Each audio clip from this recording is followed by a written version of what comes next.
আসসালামু আলাইকুম। এখন তালের সিজন। বাজারে প্রচুর পরিমাণে তাল পাওয়া যাচ্ছে। অনেকেই তাল থেকে তালের রস বের করা খুবই ঝামেলার মনে করেন। তবে আমি আজকে মাত্র ৫ মিনিটেই কিভাবে তাল থেকে তালের রস বের করবেন সেই পদ্ধতিটাই শেয়ার করব।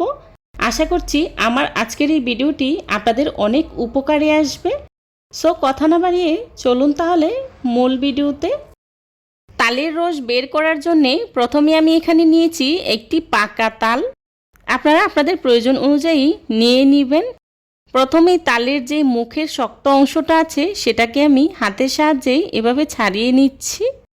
ছাড়িয়ে নেওয়া হয়ে গেলে তালের উপরের যে খোসাটা আছে সেটাকে আমি এভাবে এক সাইড থেকে ছাড়িয়ে নিচ্ছি। দেখতেই পাচ্ছেন আমি হাতের সাহায্যেই ছাড়িয়ে নিচ্ছি। তবে আপনারা চাইলে কিন্তু ছুরির সাহায্যেও ছাড়িয়ে নিতে পারবেন। তালের মাঝখানে যে শক্ত অংশটা আছে সেটাকে আমি ফেলে দিচ্ছি। এটা কিন্তু অবশ্যই ফেলে দিতে হবে, এটাতে অনেকটা পরিমাণে তেতো ভাব থাকে। এবার মাঝখান থেকে চাপ দিয়ে তালটাকে আমি দুই ভাগে ভাগ করে নিয়েছি। দেখতেই পাচ্ছেন আমার তালের মধ্যে দুইটি তালের আটি হয়েছে, তবে অনেক সময় তিনটিও হয়ে থাকে। এখন এখান থেকেই একটি তালের আটি নিয়ে এভাবেই একটি গ্রেটারের সাহায্যে গ্রেট করে নিচ্ছি। দেখে নিশ্চয়ই বুঝতে পারছেন আমি কিভাবেই তালের আটিটাকে গ্রেটারের সাহায্যে গ্রেট করে নিচ্ছি।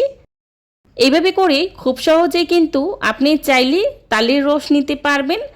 আর আমার কাছে মনে হয় এই পদ্ধতিতেই তালের রস নিলে আপনি চাইলেই অল্প সময়ে অনেকগুলোই তালের রস নিতে পারবেন। এভাবে করে গ্রেটারের সাহায্যে গ্রেট করে নিলে তালের মধ্যে এক্সট্রা কোনো পানি ব্যবহার করতে হয় না, তালের রসটা এমনিতেই ঘন হয়ে যায়। এভাবে করে তাল থেকে তালের রস বের করা সবচাইতে সহজ। এভাবে করে তালের পিউরি বের করে আপনি চাইলে ডিপ ফ্রিজে সংরক্ষণ করে সারা বছর খেতে পারবেন।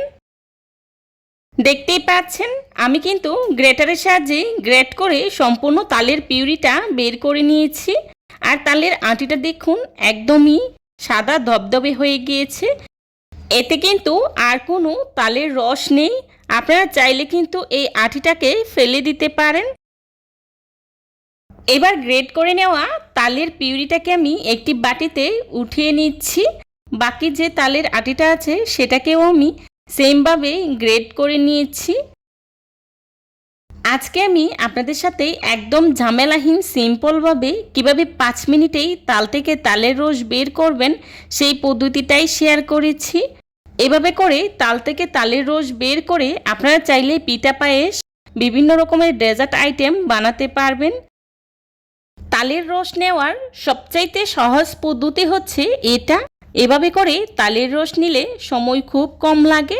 কম সময়ে যারা তালের রস নিতে চান তাদের জন্য এই ভিডিওটা অনেক হেল্পফুল হবে। কোনো ঝামেলা ছাড়া সিম্পলভাবেই তালের রসটা বের করে নেওয়া যায়। আমার তালটা ছোট সাইজের ছিল, তাই তালের মধ্যে দুইটা আটি হয়েছে। আর সেমভাবে আমি দুইটা আটিকেই গ্রেটারের সাহায্যে গ্রেট করে নিয়েছি। দেখতেই পাচ্ছেন এখন এই তালের পিউরিটাকে আমি একটি স্টিলের ছাঁকনির সাহায্যে খুব ভালো করে ছেঁকে নেব। এতে করে তালের যে আঁশ থাকে সেটা থাকবে না। আমি একটি স্টিলের ছাঁকনির সাহায্যে তালের রসটাকে ছেঁকে নিচ্ছি। তবে আপনারা চাইলে কিন্তু যে কোনো চালনির সাহায্যেই ছেঁকে নিতে পারেন। আর তালের রসটাকে কিন্তু অবশ্যই এভাবে করে ছেঁকে নিতে হবে, না হলে কিন্তু তালের পিউরিতে আঁশ থেকে যাবে। আর তালের পিউরিটা কিন্তু খেতে একদমই ভালো লাগবে না। তাই এভাবে করে তালের পিউরিটাকে ছেঁকে নেওয়ার চেষ্টা করবেন। দেখুন আমার তালের পিউরিটা কিন্তু ছেঁকে নেওয়া হয়ে গিয়েছে। আর কি পরিমাণে আঁশ বের হয়েছে সেটা নিশ্চয়ই আপনারা দেখেই বুঝতে পারছেন। আর এই আঁশটাকে কিন্তু এখন আমি ফেলে দেব। আমার তালের পিউরিটা নেওয়া হয়ে গিয়েছে। আপনারা এতক্ষণে নিশ্চয়ই বুঝে গেছেন এভাবে তালের পিউরি নেওয়া কতটা সহজ। চাইলে আমার এই ভিডিওটা ফলো করে আপনারা বাসায় ট্রাই করতে পারেন। আশা করছি নিরাশ হবেন না। এবার এই তালের পিউরিটাকে আমি একটি এয়ারটাইট বক্সে করে ডিপ ফ্রিজে সংরক্ষণ করব। আমার আজকের এই টিউটোরিয়াল ভিডিওটা যদি আপনাদের কাছে ভালো লেগে থাকে তাহলে ফ্রেন্ডস অ্যান্ড ফ্যামিলির সাথে শেয়ার করবেন। যারা এতক্ষণ ধৈর্য সহকারে আমার ভিডিওটি দেখেছেন তাদেরকে জানাই অসংখ্য ধন্যবাদ। আমার ভিডিওর কোনো অংশ যদি আপনার ভালো লেগে থাকে তাহলে অবশ্যই একটি লাইক কমেন্ট শেয়ার করতে ভুলবেন না। আপনার একটি লাইক এবং একটি কমেন্টস আমাদেরকে নতুন নতুন ভিডিও তৈরি করতে অনেক উৎসাহিত করে। আমার পরবর্তী ভিডিও দেখার আমন্ত্রণ জানিয়ে আজকের মতো এখানেই বিদায় নিচ্ছি।